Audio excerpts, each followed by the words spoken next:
This lesson is all about Isaac, his birth from Sarah, his being nearly sacrificed by Abraham, and his eventual marriage to Rebekah.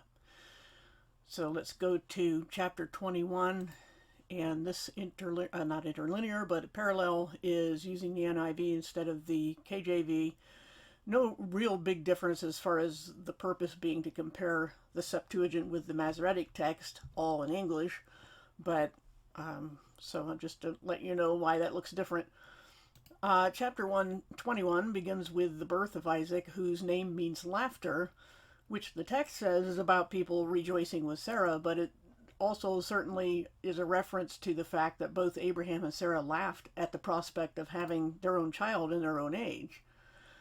But one day, things tend to repeat. One day, the older son Ishmael was caught mocking Isaac, just as Ishmael's mother had mocked Isaac's mother. So Sarah tells Abraham to get rid of him and his mother, and this time Abraham didn't want to do it, what Sarah wanted, but God told him to listen to her, which no self-respecting man, emphasis on self, would tolerate in today's Christianity. There's a lot of big push these days for men to have authority in a marriage, but that topic aside, this is something that God directed him to do, to listen to his wife. And the reason God gives is because of the need to reckon Abraham's offspring through Sarah's son, Isaac. Again, we see that not all of Abraham's natural children are heirs of the promise and covenant, which Paul confirms in Galatians 4:30. So Abraham sends them off with provisions, but when those run out, Hagar expects that they'll both die, she and her son, but God still shows mercy and still shows that he keeps his promises even to a slave woman. So he showed them where water was, and they stayed in the wilderness and settled there while Abraham settled in the land of the Philistines. And I don't think I scrolled this to the right place, but yeah, I was trying to catch up to where they send him away. But as a historical note, when the nation of Israel was eventually expelled from the land late in the 1st century AD by the Romans, they further humiliated the Jews by naming the land after their arch enemies, the Philistines, which in their language was pronounced Palestine. Now you know the origin of that word. There were no Palestinian nations or peoples. It was simply the area named after the enemies of their enemies to mock them. And the Philistines were not the original inhabitants of the land either. So by all rights, pretty much anybody who still has a lineage today is not a native of that land, the land of Canaan. They were all wiped out for a reason. And so that's what a Palestinian means. It's a Roman pejorative against Israel. So we read in the rest of the chapter how he sends them off and goes to a different place himself. And then in chapter 22 is where we see this incident that I had on the image that I started with, the incident of Abraham sacrificing Isaac. This is, of course, widely condemned by Bible critics, anti-theists, but God is testing Abraham's faith by telling him to sacrifice Isaac. But before we go over that, we need to clarify that Isaac was likely not a small child by this time. So let's look at this article, of course, linked in the description as always. This is Apologetics Press, and it goes into the question of how old Isaac was when Abraham was told to offer him. The Bible that says there does not give a direct answer, but we must conclude that neither our understanding of the passage or our grasp of the points that God wants us to learn, which I'll go over what I think of that, depend on knowing his age. So it's really irrelevant. But just to make the point that people bring this up, that they have this picture in their mind of Abraham sacrificing this child, that's probably not what happened. No one can say it did happen. And the linguistic data as they go on here shed some light on the matter, pointing us in the direction of Isaac being older than we normally think. That is to say, about at least 20 years old. So, in the first place, consider the details pertaining to chronology. Sarah gave birth to Isaac when she was 90. She would have been 92 or 93, maybe 95 when Isaac was weaned. She died at 127 when Isaac was 37 years old. Following Isaac's birth, the events of the rest of Genesis 21, let me skip the parentheses here, as well as the events of chapter 22, all occurred during a 35-year period. Notice the expression many days in Genesis 21:34, as well as the phrase after these things in 22:1. These allusions would suggest that some time had elapsed prior to the offering of Isaac. In the second place, the term lad, used to refer, that's the King James, to Isaac, is a flexible Hebrew term that does not necessarily refer to what we would ordinarily think of, that is to say, a boy, as we think of a boy. Rather, the term encompasses a wide range of meanings, anything from a baby to a young man. It can even refer to a servant or attendant who is full grown, as well as a soldier or even a leader. Looking at the context in 22:5, where the servants that accompanied Abraham and Isaac are referred to as young men. The word servants is precisely the same term that is used in verses 5 and 12 to refer to Isaac. Were the servants that accompanied Abraham 5 to 7-year-olds, or were they older? I think the answer is obvious. Their third point is that Isaac was given the task of carrying the wood for the impending sacrifice. There would have been enough wood to consume a human body when set on fire, so could a 5 to 7-year-old carry that? Again, no. Several commentators have weighed in on this question. Leopold wrote he may by this time have arrived at the age of some 18 to 20 years. Josephus stated Isaac was 25. Adam Clark, the commentator, it is more probable that he was now about 33. Jameson, Fawcett, and Brown asserted that Isaac was then upwards of 20 years of age. A youth sufficient strength and agility to carry a load of firewood up a mountain, and a young man. So we can conclude, just skimming through that real quick, that as the several lines of evidence converge, they point to Isaac being a young man, not a young boy. So he was pretty much fully grown and entering his prime when this happened. So just to keep that in mind, especially when critics come around and say that, this was a child sacrifice. It was no such thing. So keeping in mind that Isaac is likely full grown by this time, let's go back to the text here, and we can see that God tells Abraham to take his dear son, the one he kept promising him, to go to a certain place and kill him in sacrifice. But while the text there doesn't tell us anything of what might have been going on in Abraham's head, we do have something in Hebrews 11:19, and the quote there is that Abraham reasoned that God could even raise the dead. This is Abraham's deep faith that God will keep his promises even if it means raising someone from the dead, in this case his very own son of promise. We do have a hint of that in verse 5 here, so let's scroll down to that, where Abraham is telling his servant, he has servants going with him to a certain point, and then he tells them to stay behind while he and his son go farther. And he tells the servants, wait here while we go off to worship, and then we will return to you. We will return to you. And I don't think he was just blowing them off. It seems to me that he was very confident that both of them would return one way or another. And let's not gloss over verse 8 here, where Abraham answers Isaac's question about needing an animal for the sacrifice. So Isaac didn't know, and Abraham didn't tell him. But Abraham answers his question with the reply that God himself will provide a sheep for the offering. This is clearly a prophetic reference to the eventual sacrifice of the Lamb of God, to which the later Passover feast would also point in more detail. Not only is this a test of Abraham's faith, it's also a type and shadow of the Messiah, just as we had the reference in Genesis 3 about the seed of the woman. That's the purpose of this incident, not to appease a bloodthirsty demigod who is ordering child sacrifice, as the critics say, but to illustrate Abraham's faith in the God who raises the dead. And it is no accident that a ram is caught in the thicket there to be the substitute. And also keep in mind that, as shown in verse 11, starting in verse 11 anyway, no actual sacrifice takes place of Isaac. God waited until the last second when he had his arm, Abraham had his arm raised to strike with the knife, but God stopped him. Abraham had passed the test by that point. There was no need to go farther. And this test, certainly God didn't need to know. God already knew, but there are always angels watching, and of course people needed this as a lesson. The New Testament says that these things were recorded for us as lessons or examples.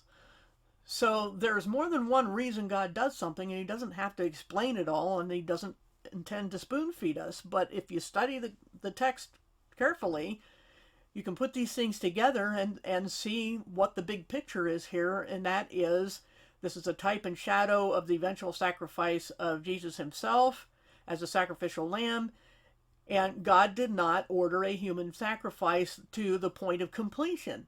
Even if he had, he would have raised the dead.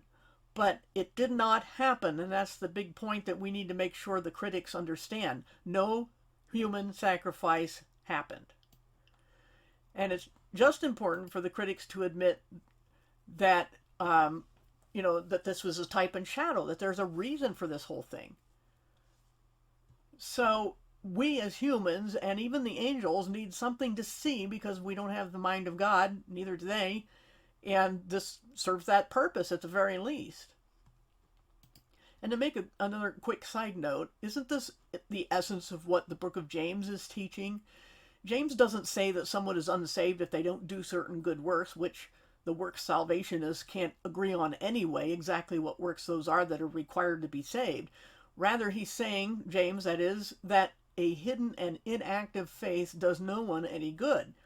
If God tested Abraham for the benefit of angels and people, then we too should demonstrate our faith and in tangible ways, not to become saved or to stay saved, but because we are saved.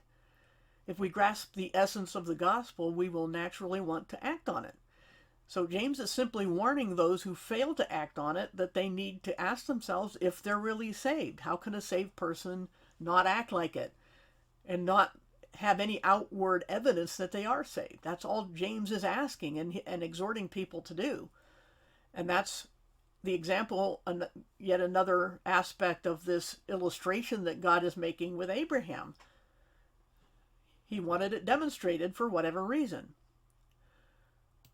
Okay, now back to Genesis, starting in verse 13 here. Not only does God prevent the sacrifice of Isaac, he also provides the animal, a ram caught in a thicket, as I mentioned. And when God repeats his promise of making a great nation out of Abraham, he refers to Isaac as his only son, even though he also already had Ishmael. Ishmael was not considered his son as far as God was concerned. God also swears this by himself, so it can never depend on what anyone else would do or fail to do in the future. It is an unconditional, unilateral promise. But notice that, as we saw starting back here in verse 11, once again, God is described as the angel of the Lord. This is clearly a person, at least one, sometimes we see three, sometimes one, person of the Trinity, and likely the pre-incarnate Christ. And who would be better than him to provide the sacrificial sheep or lamb? The fact that the angel of the Lord is appearing here right after this incident is probably, and most likely, in my opinion, not a coincidence. He would be that sacrificial lamb. Now, the rest of the chapter lists the children born to Abraham's brother, so you can read through that after the promise and all that, and we'll go on to chapter 23, which is mostly about the death of Sarah. So she was 127, as it says there, and Abraham made arrangements to buy a plot of land. I think this is in Canaan, where she would be buried, and the person that had the land didn't even want to accept money from Abraham, but Abraham insisted. It was, I don't think, as much from the whole of Scripture a pride issue as owing no one anything and not benefiting from someone else's gifts. This is something that was just a thing with him. So she was buried, and that's pretty much what chapter 23 is about. So let's go on to chapter 24. And this is the third part of the 3 points that I mentioned at the start with Isaac. We've already gone through the first 2. Now we're going to go into the issue of him finding a wife. So he didn't want Isaac to get a wife from the local Canaanite women, so he sends his servant to get one from his relatives. But she's not to be taken by force. If she or her family, per the social norms, refuses, then the servant is released from his oath to carry out Abraham's wishes. So the servant goes and asks God to help him identify the one, and the prayer was answered even before he finished it. So let me scroll down to that. This is where, verse 8 is where God specifies that, I think it was God and not Abraham, specifying that she is not to be taken by force. And so off the servant goes, and then he gets there and prays to God for how he might identify this person. And there's in 15 is where it says that he hadn't even finished praying about it, and there she was. So he learns that this woman, Rebecca was her name, is among Abraham's relatives, and that he is then invited to spend the night among them. And her brother Laban will turn out to be a conniving man, as we'll find out in later chapters and lessons. But in verse 63, let's go down to there. This is mostly details about them, having food for their camels and all that sort of thing, and giving gifts to her, and going, him repeating the request of Abraham and how he met Rebecca and the whole story. He reiterates to them after they've taken him into their home and fed him supper. And eventually we will get to 63. It says that just as they're all on the way back, and one of the things I skipped over was the fact that they wanted her to stick around for like 10 days and wanted the servant to stay there and have a good time while, they had time to part with her. But he was in a hurry. He didn't want to make his master wait long. So, but they left it up to her whether she was willing to go earlier, and she was. So off they went. And just as the whole caravan, or whatever you call it, the entourage, was reaching home, Isaac has gone out into the field at that moment to meditate. Now, some commentaries take the word to mean pray, but since verse 67, I just barely have on the screen here, tells us that his marriage to Rebecca comforts him after the death of his mother Sarah, the meaning may lean more toward him just processing his grief by walking alone in nature. That had not happened that long ago. The idea that this meditation anywhere in Scripture has any resemblance to the heathen practices of silencing the mind or opening chakras is just utter nonsense.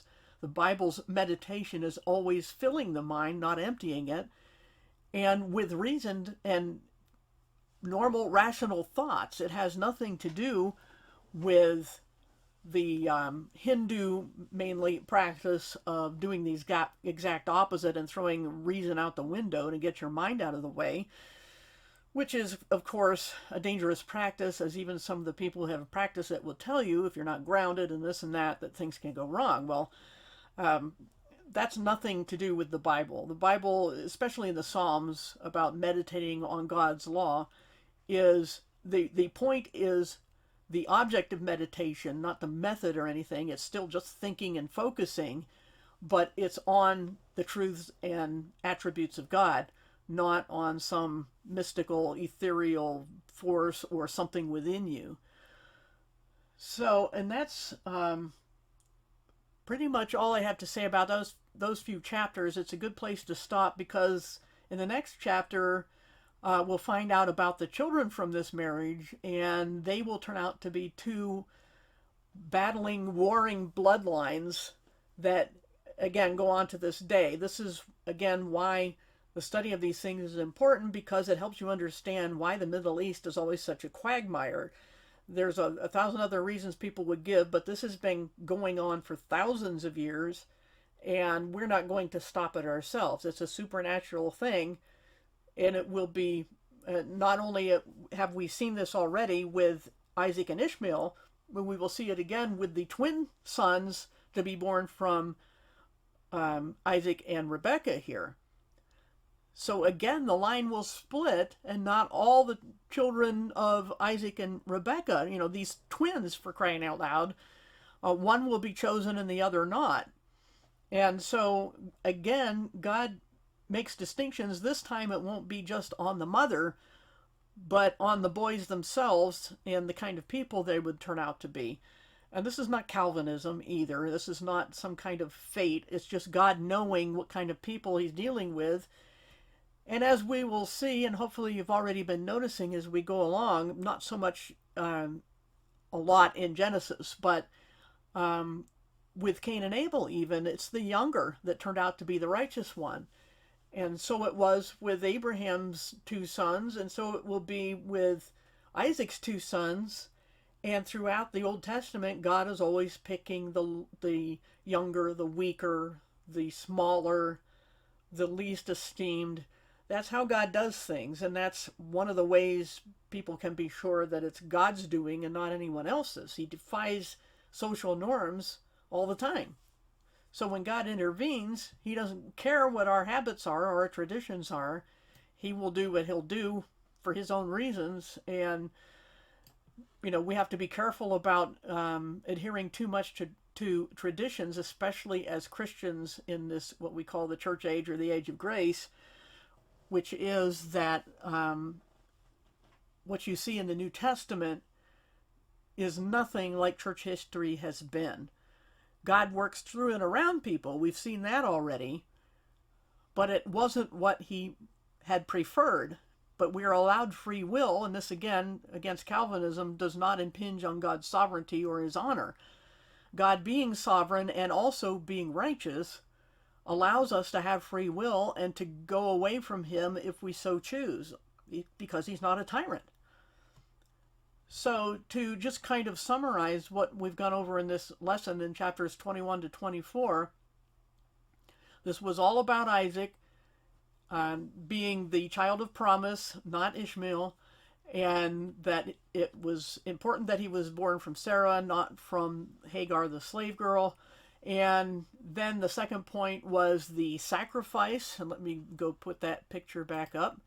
Of course, this is, I don't know when this artwork was done, but angels in the Bible do not have wings except for the cherubim who surround the throne of God, and they have more than two. But, and it's the angel of the Lord, which again is probably God himself. And there's the ram in the thicket, and this is almost, maybe the younger end of the range of possible ages for Isaac, but he's being stopped. He's got the knife in his hand. He's about to strike, but God prevents it. It does not happen. So, and then of course the third point again was the marriage to Rebekah and how God intervened and chose her basically, and made sure that that there was no mistake about it, and she came from the right family and so forth. So we're going on to the second generation of those chosen people, and chosen for reasons that no human would decide or make up. So again, we have just the details after details in these accounts telling us that this is not something the Hebrews made up to make themselves look better. It doesn't work that way. And we've seen, that the Bible does not whitewash anyone. Abraham tried to pass off Sarah as his sister to save his own skin, and so forth. So we're going to see, we also saw about Lot and some issues there. So this is going to continue. We'll see that with the two twin boys, Jacob and Esau. And so tune into the next lesson.